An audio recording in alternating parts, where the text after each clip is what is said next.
Hey folks, BlackCross here. Sorry it's been a while since I've said that I was going to do a review on the Bloodborne DLC. I was trying to think on what I was wanting to say and to make certain that it wasn't over the top. But there's no way to actually get around it being over the top because it was by far one of the best DLC content that I've seen in a long while. It was definitely outstanding. So, I'm going to try to give the best review I can give, as well as an honest opinion as to what I thought about the DLC. So, before we actually talk about the game itself, I want to say thank you to From Software for releasing patch 1.07. For those of you that don't know, before the actual DLC was released, a couple of days before actually, to be honest, they released a patch known as the Old Hunter Bell. Now, for those that probably don't know, before that patch was ever released, there were basically 3 summon points that you could summon somebody, or summon an NPC, should I say. 2 of them was Father Gascoigne, and 1 of them was Alfred. The 2 summon points for Father Gascoigne could be either found right next to where the big troll is on your way going to where the cleric beast is, and the other one is right next to the shortcut of the lantern where you can either choose to go towards Father Gascoigne or the cleric beast. And then the 3rd point, which is Alfred, is right where you get ready to fight the Blood-starved beast. And as far as I know, those were the only actual places you could summon the NPC. In this game's case, there are actually more. And what's even greater than that is the fact that these summon points are also in the Chalice dungeons themselves, which is incredible actually.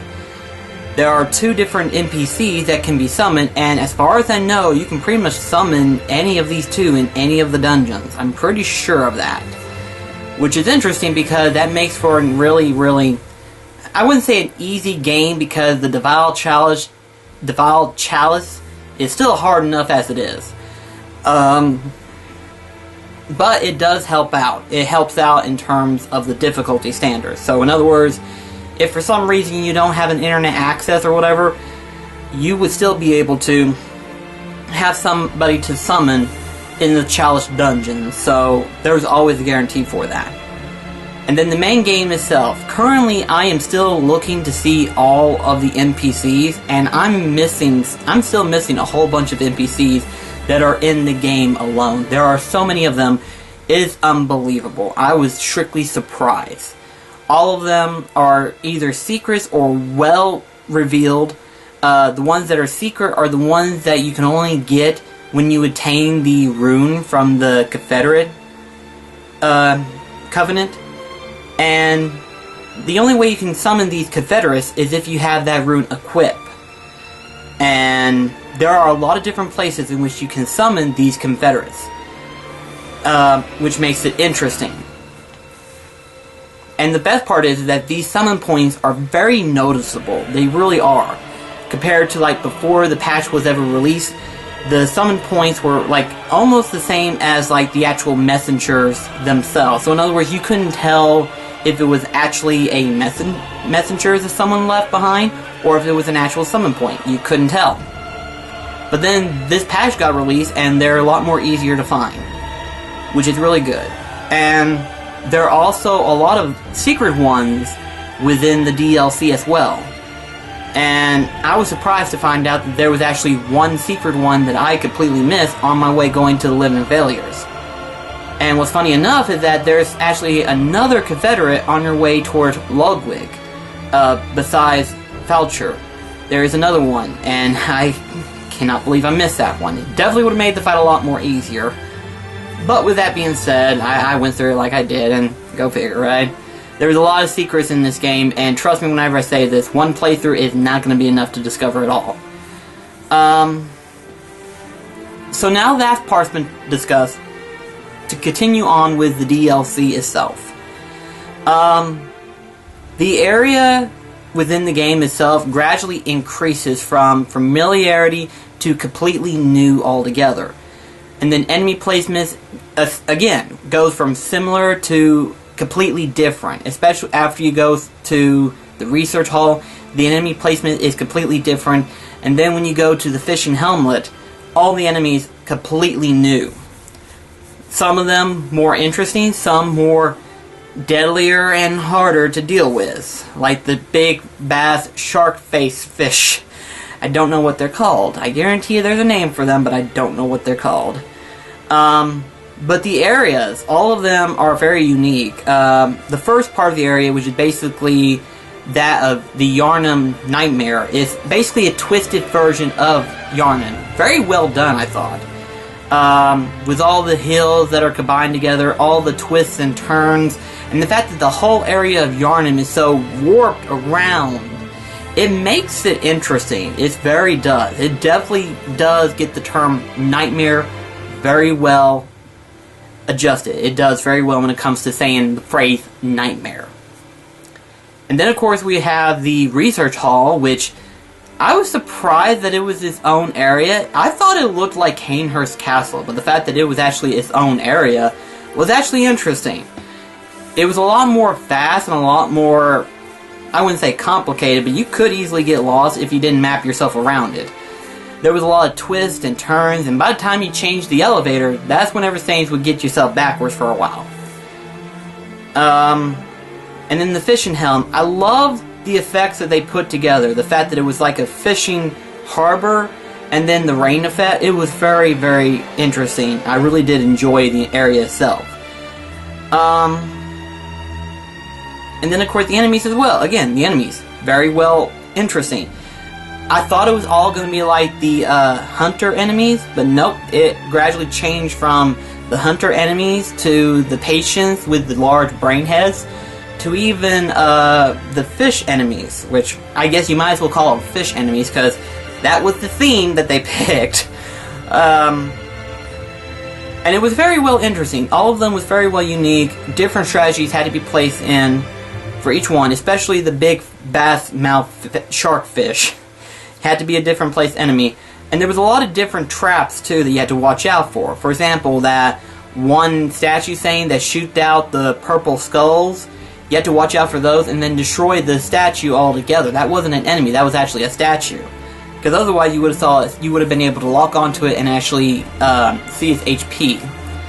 But it was actually an item that you had to destroy, which was very interesting. I really liked that one. And then, of course, we can't forget the single best part about the game is that the new weapons themselves. And there are actually a couple of other items that no one would have noticed unless you had access to an internet where people, the community itself, vastly attain information. There are actually 2 extra tools within the DLC that you could easily attain. One of them is basically the Madara whistle. The only way you could attain it is if you fought a hunter at the Forbidden Woods, where Falcher was at. That area where Falcher's at, right outside the door, if you exit back and forth enough, he would eventually show up to where you have to fight him.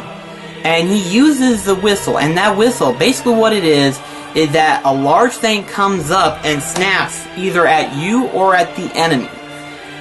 Which is actually interesting because in PvP, from the way it looks like if you're able to get your opponent through a corridor and exit through the door and trap him to where he is trying to chase after you, you can blow the whistle, and as he gets ready to attack you, you ensnare him, and it gets him right in his trap.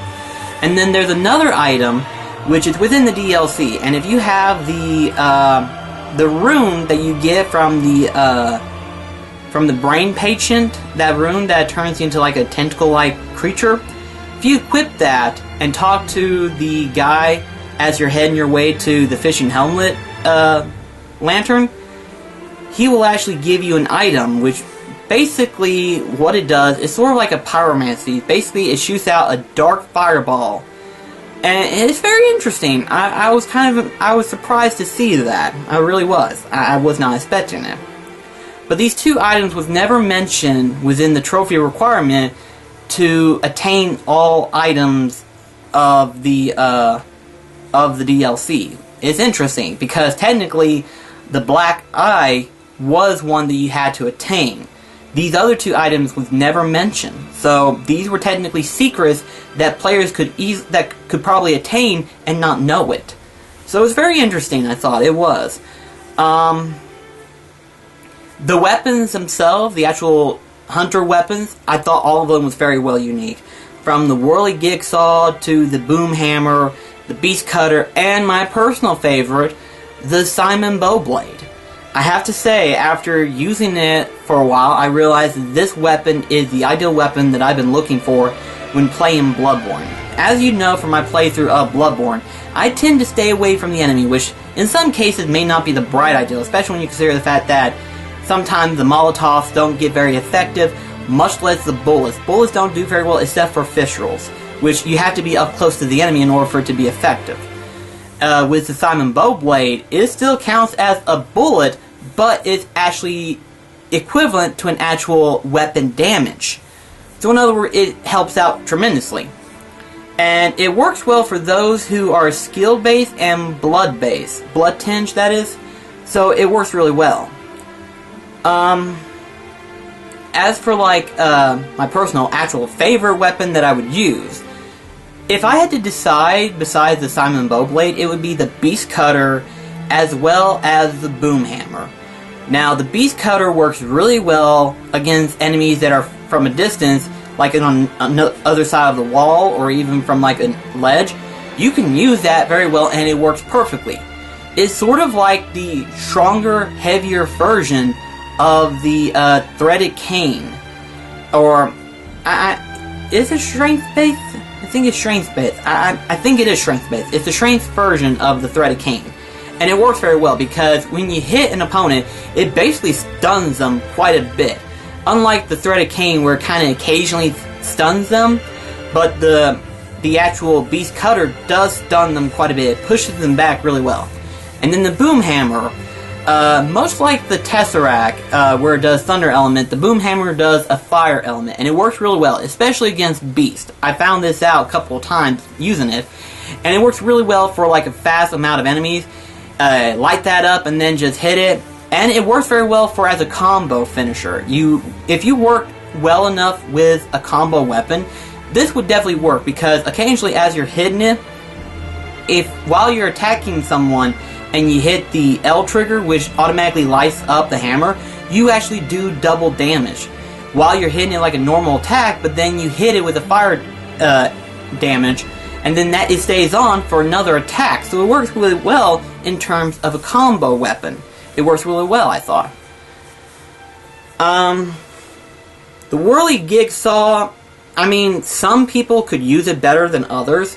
I personally couldn't. It was much like the Kirk hammer. You would have to get used to its weight in order for it to be useful. Now, as for its actual use, where you actually hold the whirly jigsaw and basically cut somebody up, that works really well. I was told that its normal weapon, the mace, works very well to stagger the enemy, which would work great in some battles, but personally for me, I wouldn't use it. But the weapon itself is very handy. And then we got the NPCs themselves, Simon himself, and then of course we've got Balthair, the beast skin hide hunter, which was a very interesting one, I thought. Despite him showing up 4 different times, and then when you kill him, you get the beast letter, which is basically, I think they say it's the strength version of the Shikage, which is another interesting weapon.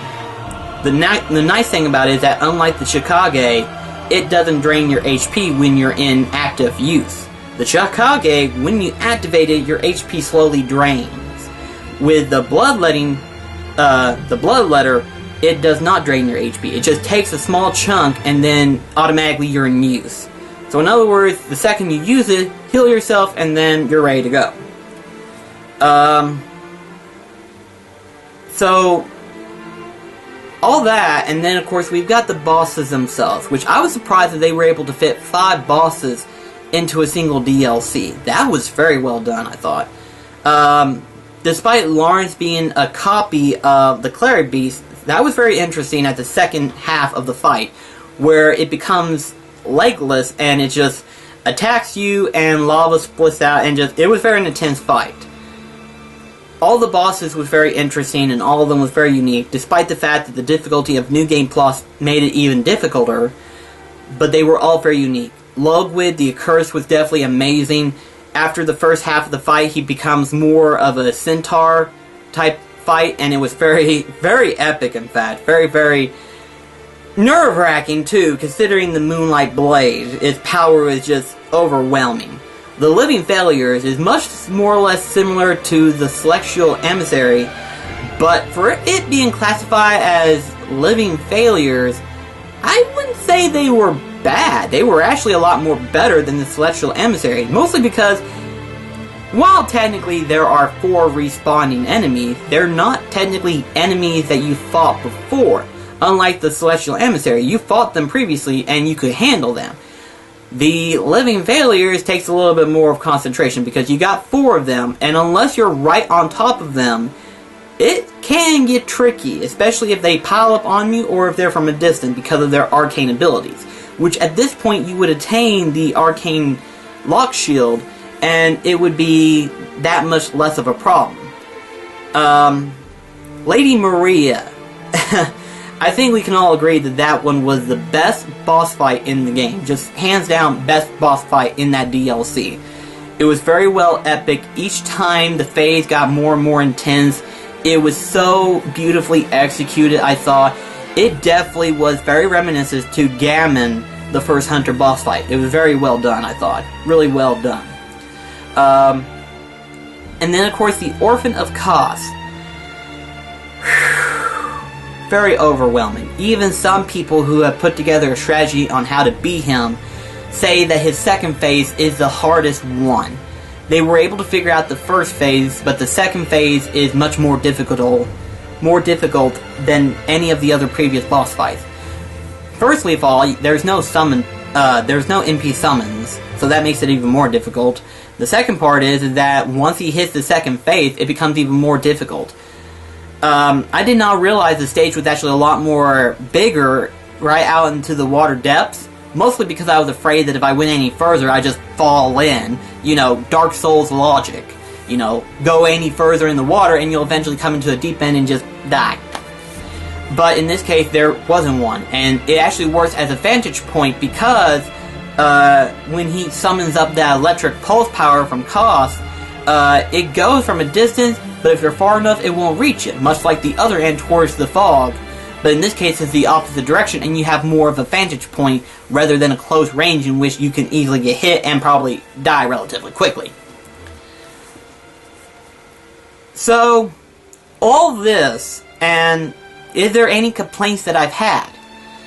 The only major complaint, and this is just a nitpick, okay? This is, compared to the rest of the DLC, this is a minor nitpick.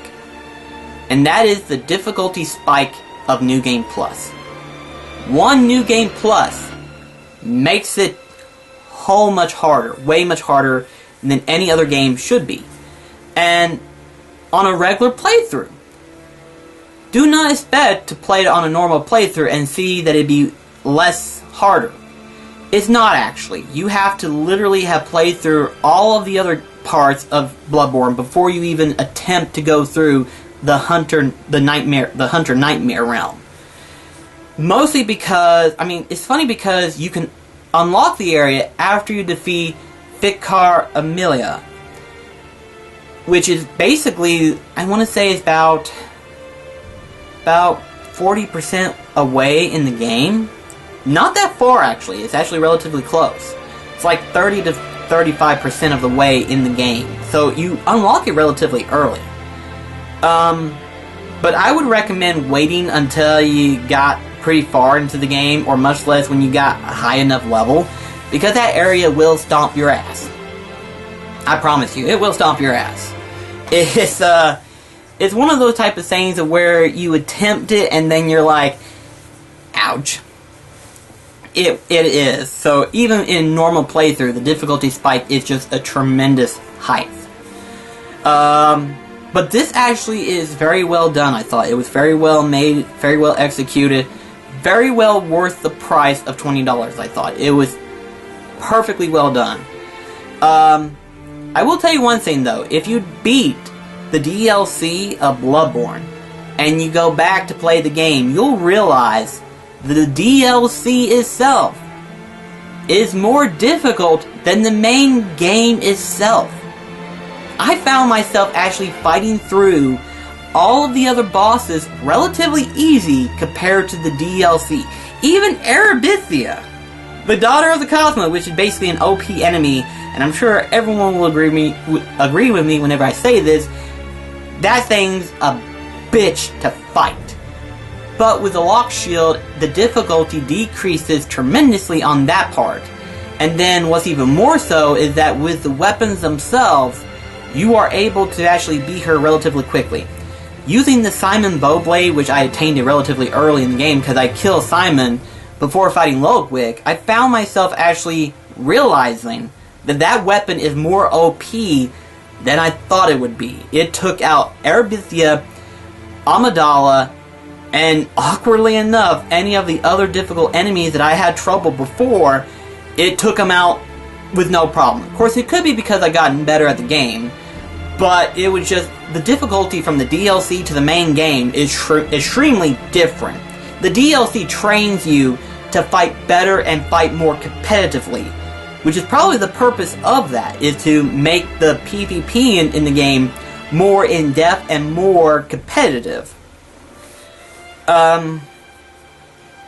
So, now with the DLC in the game, what is my final thought about Bloodborne altogether, with all the patches that has been installed, with the Old Hunter Bell, the DLC of the Old Hunters?